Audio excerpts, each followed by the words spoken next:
Hey there, Mama, and welcome back to the Moms Overcoming Overwhelm podcast, episode 27. I'm Emily McDermott, and I am here beside you on this journey as we work together to declutter your home, head, and heart. It seems that laundry is definitely an area of overwhelm for all of you because last week's episode about my 20-minute laundry routine was one of my highest downloaded episodes. I will be bringing you more episodes about the exact systems I use in my home, including next week's episode all about paper. Today, I'm thrilled to bring you an interview with Dani Watson. Dani is a former first grade teacher turned home decorator. She describes herself as a daughter of the king, wife, boy mom, and popcorn enthusiast. She's also the host of the #1 ranked home design podcast, Fig and Farm at Home. What I love about Dani and why I invited her on the show is that she teaches busy moms with real homes and real budgets how to break free from the Pinterest perfect trap to create a home that tells their story with their style. She also grew up in a cluttered environment, and this really influenced her approach to design and decorating. As we are decluttering, we want to keep in mind what is most important to us, and that includes asking ourselves how we want to feel in our home and what story we want our home to tell. Dani believes that homes are a canvas for storytelling, and learning how to intentionally decorate your home can help make it feel like the restful haven you want it to be, not a cluttered, overwhelming place. And spoiler alert, the secret to intentional design is not buying every throw pillow you can find at Home Goods or Target. If you are interested in learning more from Dani, I've linked to her podcast and her free Facebook group in the show notes. I've also provided a link to her course, Design 101, which is launching on March 16th, 2023. So what do you say? Grab that notebook and pen, and let's dive into today's conversation with Dani Watson. Hey there, Mama. Are you tired of all the stuff crowding your home, calendar, and mind? Do you wish you could say goodbye to the endless to-do list running around in your head? Want to declutter but don't know where to start? You're in the right place. Welcome to Moms Overcoming Overwhelm, where you will find proven and practical solutions to declutter your home, head, and heart. Hi, I'm Emily, a wife, boy mom, and simplicity seeker. I struggled to get pregnant and felt overwhelmed until I discovered decluttering could create the physical and emotional space I needed to become a mom. Now, 2 kids later, I've transformed my life and motherhood by developing simple systems around decluttering, capsule wardrobes, kid stuff, cleaning and tidying, meal planning, time management, and more, and I can't wait to share them with you. If you're ready to reclaim the time and energy you crave, be present with your kids, and finally enjoy the life and motherhood you so deserve, let's kick overwhelm to the curb, shall we? Grab your lukewarm coffee, your notebook and pen, and clear up some counter space. Let's do this. Well, hi, Dani. Thank you so much for coming on the Moms Overcoming Overwhelm podcast today. I'm so happy to have you. Oh, thanks so much for having me. I'm excited to chat today. Yeah, so you and I connected in the podcasting space. We both were in this mastermind together, I guess you call it, Yeah. intensive coaching. And I have just been so blessed to meet you and some of the other people through that. And I was hoping that you could introduce yourself, tell us a little about you, your family, and kind of how you spend your days, I guess. Oh gosh, that's a loaded question, Emily. So, yeah, my name is Dani Watson. I am a former first grade teacher turned home decorator, and I transitioned from teaching formally or traditionally, I should say, into running my own business my when I wanted to stay home with my babies. And I have 3 boys. They are now not babies. They are 15, 13, and 11. And I haven't gone back to the traditional classroom because I absolutely love to kind of manage my own time and be available for all the field trips, all the things, even running the forgotten lunch back to school. So, um, I kind of fell into this idea of home decorating. Uh, Naturally, I didn't expect it. I didn't plan it. I didn't go to school for it. It just kind of fell into my lap, and I'm so blessed by it. So I have a podcast called Fig and Farm at Home where we do home design on a budget. And it is just so much fun to bless these mamas with the ability to decorate their homes in a way that they really just don't have to take out a second mortgage or have more than they need to do it. Yes, and I really appreciate you have a very like down to earth, realistic, approachable way of speaking to moms. And I have told you, I know this might be considered a limiting belief, but I feel like I have a gene missing, which is like the design gene. I just kind of don't care very much. I just want it to be, tidy and comfortable and be the home that I want and in alignment with my values and all of that stuff. Right. But I know that some people they have to like literally put on blinders when they go past like the home section in Target. And I have never looked through that section. I don't think in my whole life. I don't think so. So it's just I have a very different I'm in a very different world, and that's why I'm so excited to learn from you. And we're going to get into some of your recommendations and tips around intentional decorating and home decor in a minute. But I want to find out a little bit, just part of your journey from a simplifying, decluttering slash editing standpoint, and just what the catalyst was for you when you realized, because we're talking to our overwhelmed mama friends here, when you were overwhelmed or things were just too much and you said, okay, something has to change. This can't be it. I need a simpler life. Can you walk us through that a little bit? Absolutely. Yeah. I remember very distinctly just a few years ago thinking, I would always get really overwhelmed. Like my body would just feel overwhelmed when I felt encumbered. I called it drowning, honestly. I felt like I was drowning by stuff. I would look around and every flat surface in my space, in my visual field, was just completely full. It just like kids' backpacks and the normal things, but then the extra things. And it didn't help, Emily, that I was running this business on the side and I created a lot in order to kind of fulfill my shop's inventory. And so all of the craft stuff was out. But one day, and this was, of course, when my kids were a little bit littler. So, it was a little harder to say, hey, go put your stuff away. Managing that was just a little bit more. But one day, my best friend was visiting. She was visiting from out of state and she needed to come into my office to have a private phone conversation. I was mortified that she came in there because I love her dearly. She knows me in and out, but my office is the dumping ground. If you can imagine a junk drawer, my office was that junk drawer. It's right inside of the garage door. It is right outside of the living room, and it is the catch-all place for when people come over. And in order to, so it's my office, right? I'm a creative. I was sewing at the time to produce product for my shop. I was not yet doing the podcast, but I was trying to get a blog up and running. I was needing space to do the things. And every time I would have to go and sit down, I would have to move a pile in order to make room for the next pile that needed to be moved from the craft closet in order to, it was just managing stuff. But when she came over and needed to sit in my space, it just felt like I don't know, the blinders were removed, the spotlight was on, and it just became so apparent that this was not okay. I was managing stuff and not having the room I needed for me to be using the way I needed it to be. And then I go back to that feeling of like feeling overwhelmed, that visceral feeling that just felt heavy and like it always felt dramatic, like I'm drowning in stuff. That feeling of it, and expressing myself that way felt like I was being over dramatic. But as I sat with it, and I kind of even went back to my childhood and thought, no, this is actually something that I was raised in. Having a home growing up, there were 6 kids living in a small home and a mom who loved to craft and didn't have enough space to store her stuff. She wasn't a hoarder, but she definitely didn't prioritize the internal side of the home. And there was stuff everywhere, Emily. And I was so embarrassed all the time to invite my friends over. I never did.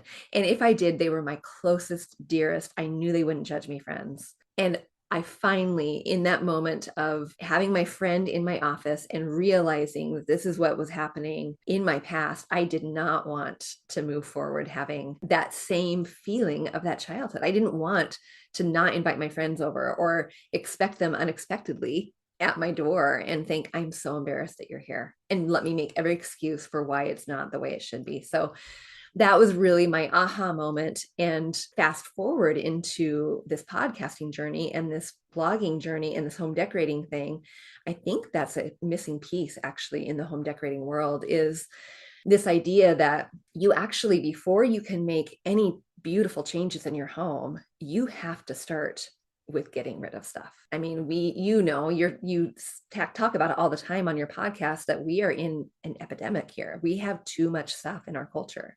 You can see it when you drive down the road and see how many storage facilities popping up here and there. And so that is my very first step, honestly, when I talk with a home owner, when they want to decorate. If they come to me and they say, I want to make my wall beautiful, I want to make my home beautiful, we actually have to go back to the beginning and say, let's talk about all the stuff here.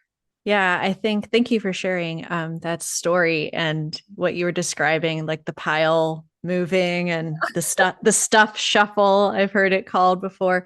And I've heard that from so many women that we forget, sometimes all the time and energy that takes up. Yeah. And then, today I'm having after we record, we're having a play date with my son's friend, and his mom is here. And, that's always sometimes I think something where moms are kind of like, oh, that someone's going to see my house. And I have a little bit of that because I have two boys. So the bathrooms are usually the Oh, issue. oh, yeah. Yeah, but she's like, oh, I get it. And also it's like, I know that I am not having to shove things in a closet or shove things in an entire room, because that you don't want to have that feeling, in your body when you're bringing people over.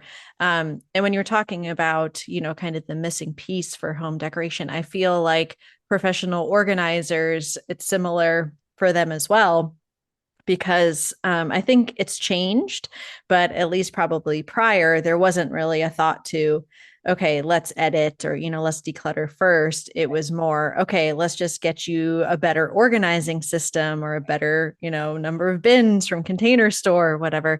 Yeah. And as you were saying, you can't make something beautiful or functional or anything like that unless you are able to get rid of the excess and really, come to it from an intentional place. So, I guess with that in mind, I would love some tips for my mama friends who are either looking to edit what they have in their own homes because they realize, they have the 20 bins of Christmas decorations and it's just such a pain to get in and out, but also for stuff coming in where they feel the siren song of home goods, or they go to Target, they're like, I am going to get these groceries and I am getting out of here. And Right. they come in and they're like, oh, Joanna Gaines, you're so pretty and I want to have what you have. Let me get all the Magnolia Home stuff I can fit in this cart. So, can you walk us through some suggestions for our mamas, unlike me, that struggle with some of the home decor side? Oh, okay. First of all, I want to just go back to that point where you said, I'm missing that design gene. I have heard that from other women, and you can learn how to create a beautiful home that you delight in visually, right? And you are doing the decluttering piece, and that is so, so important. So, all of your listeners, listen to Emily, follow that advice, and then we start with this, because if we walked into decorating our home without removing the clutter, it would be like putting lipstick on a pig. That is what it would be like. And, a lot of times, especially since we are recording this before Christmas, this is an example for everyone, really. But what happens is we get our Christmas bins out and we try to put all of the things on the shelves and all of the things out and about. And what we don't do is remove the stuff that is there first and take it away, start with a blank slate, and then put the Christmas stuff up that we want, that we feel like it is now receiving that place of kind of glory or honor or whatever. It's getting its turn, right? And when we add layer upon layer upon layer in the Christmas realm, it just continues to look super cluttered. So that is the very first step, is make sure around Christmas specifically is it's okay. Take down the picture, take down the stuff from your mantle, take down the stuff that you are wanting to make pretty and then add the Christmas. But my very first thing, and I bet you say this too, Emily, to your listeners, is it is absolutely okay to bless it and release it. If you are opening your Christmas bin and you are on your 10th bin and you now look at this thing that you've unwrapped and you say, I don't really want it out this year, it is absolutely okay to say, I'm going to let this go and be a blessing for someone else, to let this live in another person's home and give it away, donate it. That is my very first tip, is it is okay. And it is also okay that if you do have all those bins, they do not need to come out and live on your shelf right now. So, how many bins do you have, Emily, for Christmas? Just out of curiosity. 2. Yeah. I was thinking about it because, yeah, and that includes all the ornaments and yeah, and it's because there's only one section of our house, which is our living room. And really, that's the only area that we decorate. And I'm in a townhouse, so it's like that's fine. I don't feel the need to decorate the basement or decorate the upstairs where the bedrooms are. Right. Yeah. And I am a home decorator, and I have 2 bins of decorations, one of lights, and then I have a Christmas tree. So that's 4 things. And I do put things in my Christmas tree box. But creating more store, like if I get something new, if I do go to Home Goods or I stop by Target and I find something new that I just can't pass up, I am not going to create more storage space at the end of the Christmas season. I am limiting what I'm holding on to in that storage space. So I'm not creating more. I'm using what I have. And what that means for me, and this translates for me too, in when I'm shopping for my clothing, when I'm helping my kiddos shop for their clothing or things like that. If I buy something and I bring it into my home, I am getting rid of 2 things. That's kind of my personal rule. Sometimes it doesn't work. Sometimes it doesn't, happen like that, but that is my personal rule. But to get to your point about what happens when we get that tug that I am in Target and like the magnet pull, right? I have to go down that aisle and I have to stop at Home Goods. Decorating is all about intentionality, and you are telling your family's story. I hope you're telling your family's story. And one thing that that I always say to my listeners is your home is a canvas for storytelling. And right now, whether you are intentional about it or not, your home is saying something. It just is.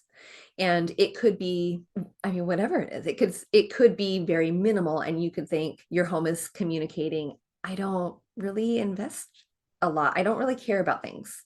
It could be overstuffed. And what your home could be communicating is, I have a shopping problem. Or your home could be gorgeous and spotless. And what it could be communicating is, I have what looks like I've got my stuff put together. Whatever it is, it's communicating something. But as intentional storytellers, we want it to communicate our story, right? We want it to communicate our family's history, our legacy. We want it to communicate the things that are important to us. And so a few ways to do that while making sure that we're not being drawn into the Target thing and the Home Goods pull and all that is, as you're designing your home, to have an intentional idea of what you want your home to say. And then every piece you bring into it should be pointing back to that intentionality. And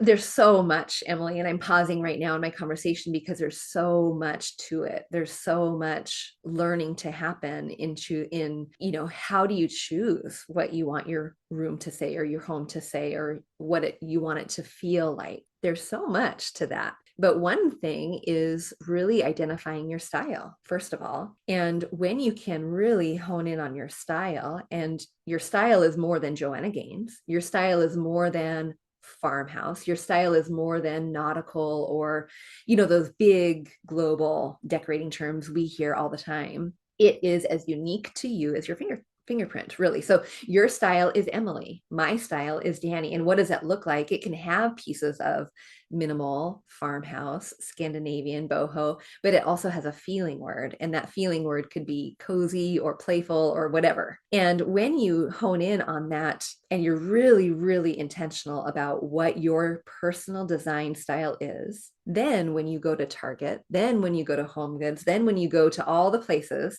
you can walk past those beautiful aisles, those really fun aisles that I like to go to.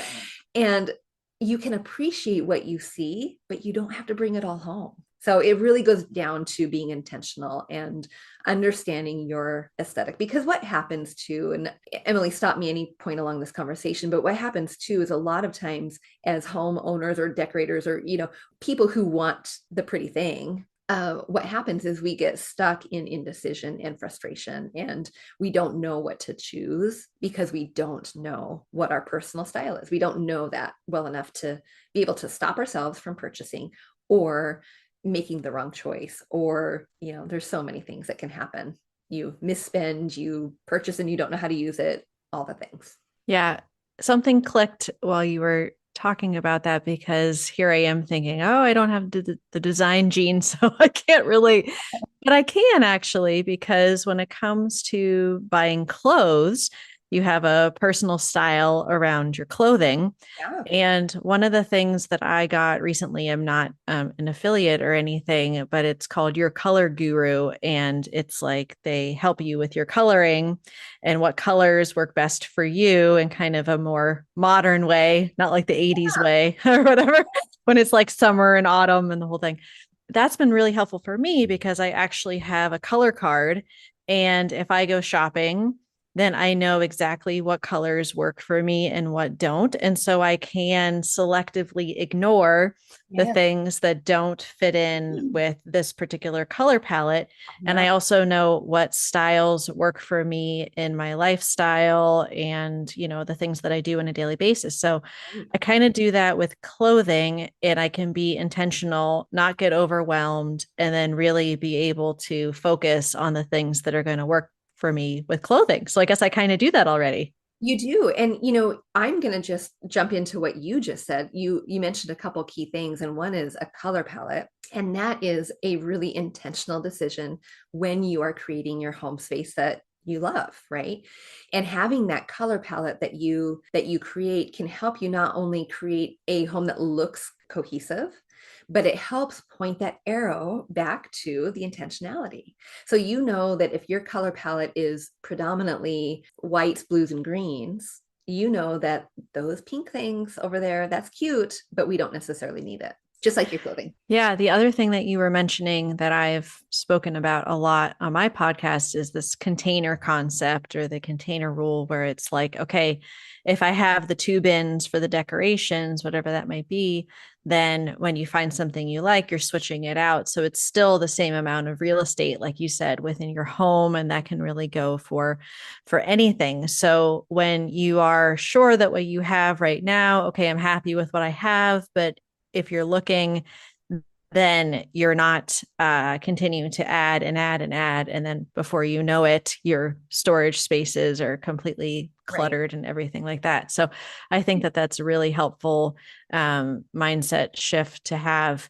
And I guess that I know you talked a little bit about this, but is there any other suggestions that you would have from an intentional purchasing standpoint where you recommend to your listeners or to your clients that they are shopping within other kind of constraints, whether that be budgetary or otherwise, so that they can be super intentional on that budget? Because I know you talk about that, because I think otherwise it is easy for people to get kind of carried away. Yep. And, I hear from so many moms, it's kind of like, I don't know how this stuff ends up in my house. And Yeah. all of a sudden I go and I want to get the one thing and I get all these other things and the credit card bills, and then it causes strain within your relationship. So how do you recommend someone start as far as on the financial side, kind of creating that budget around their decor? Love it. Okay. I'm going to answer that in just a second. Can I go back to that storage containers Yeah. mentioned? Because something just clicked for me that I think will resonate with your listeners. And that is the idea, if we can understand what you talk about on your podcast, this idea that you don't want to have more, you don't want to ever create more storage space for what you already have. If you think about your couch, for example, as a storage space, you only have so much room for pillows, right? And if you have the 4 pillows, 5 pillows, whatever number you have, then when you go out to go shopping, do you need the other pillow? You know what I mean? So if you think about the things that you're decorating with, your chair, your blanket basket, all of those in and of themselves are storage containers. So your listeners can think about it that way too, to help mitigate that idea of shopping for excess. But in terms of budget, this is also very intentional, Emily. So, and it will help your listeners save money in the long run. So my program, how I work this is we start with decluttering first. We get rid of what it is we want to, that just doesn't serve us, that we are when we are serving our stuff, it just becomes problematic. We want to have a home that serves us, delights us, so that we can have more time with our kids, our family, the people we want to bring into our home. After that, when you're starting with a room, you need to know what the room is doing for you. And sometimes that is identifying the pieces that are doing the job that needs to do, like a coffee table, for example, or a dining table, or the things that aren't doing the job, the things that are excessive already in your current home. So if you have a corner shelf that is just hanging out there, what's it doing for you? Is it working for you, or is it just a thing? And being intentional about keeping it or not, kind of creating the start of the plan. And then once you learn and understand your design style, your unique design style, that's when you can start deciding how you might want to make change in your home, right? So if you start by identifying your style, you start recognizing the design elements that you have that are pointing back to the intentionality of the thing that you want, right? The home you want. Like you're starting then to pay attention to the colors you choose, the metals you choose, the wood tones, how many you have, all of that. And then really it comes down to creating a plan. So you can't really have a plan for purchasing, for making big change, even just the couch, we'll say. You need to have a plan first before you make that. And a lot of us get stuck in this idea of going out and finding it because it's on sale. And when we do that, we get so stuck. So imagine doing that with a pillow. That's a maybe $25 purchase, 50 if we're really exorbitant.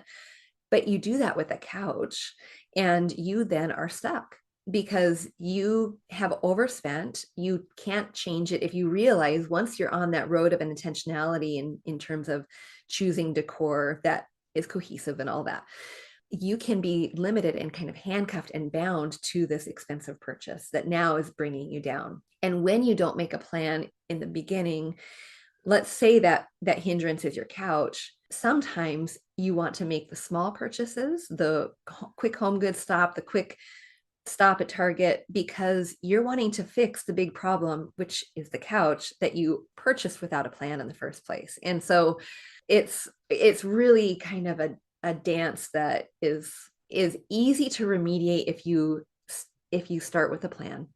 And when you can start with a plan, the changes that you can make don't have to be the $1,000 changes. They don't have to be the $2,500 changes. They literally can be the paint on your wall. They literally can be, the layer you add with curtains or whatever. But it really comes down to making a plan and knowing the end goal so that you can reverse engineer. I mean, you hear that term all the time in the business space, right? And it's like that with decorating too. So starting with the overall plan. And of course, like I feel like I could have, be on here. I could be on here and teach you every single step along the way. That's what my course is about, honestly. So, but so buy the course. exactly, come and join the course. But it's just one of those, you really have to know where you're starting and know where you're going so that the steps along the way make sense. But yeah, making a plan. Wow, that is great. And I really encourage listeners, if you are like me, kind of fascinated by this and very interested in it, to check out Dani's podcast. It is fabulous, even for me, where I'm sometimes feeling like it's a foreign language. I'm trying. But you have such a, like I said, down to earth, practical approach. But the intentionality is something I feel like you don't always find in Right. that space. So I really appreciate that. Could you, Dani, tell us how everyone can connect with you, because I know they'll want to, besides the podcast, and where people can find you.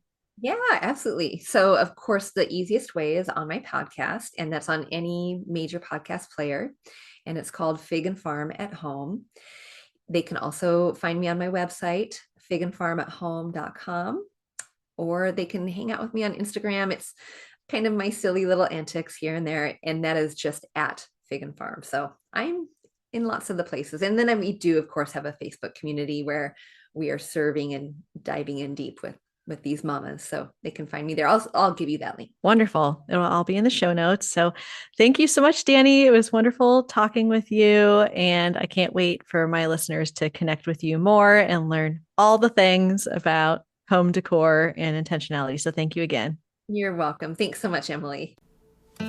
If you like today's podcast, here's what you can do. Just take 30 seconds to leave me a review. I know you're a busy mama. You're overwhelmed, in fact, but 30 seconds of your day makes such an impact.